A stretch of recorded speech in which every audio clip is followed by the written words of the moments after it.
ഹനുമാൻ സ്വാമി തുണയ്ക്കേണമെന്നെന്നും ശ്രീരാമദാസനമാഞ്ജനേയ.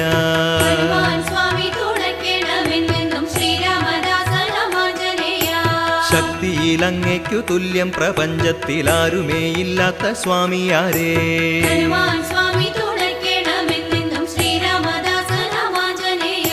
ശ്രീരാമദൂതനായി ജാനകി തന്നെ ചാരത്തുലങ്കയിൽ പോയവനേ.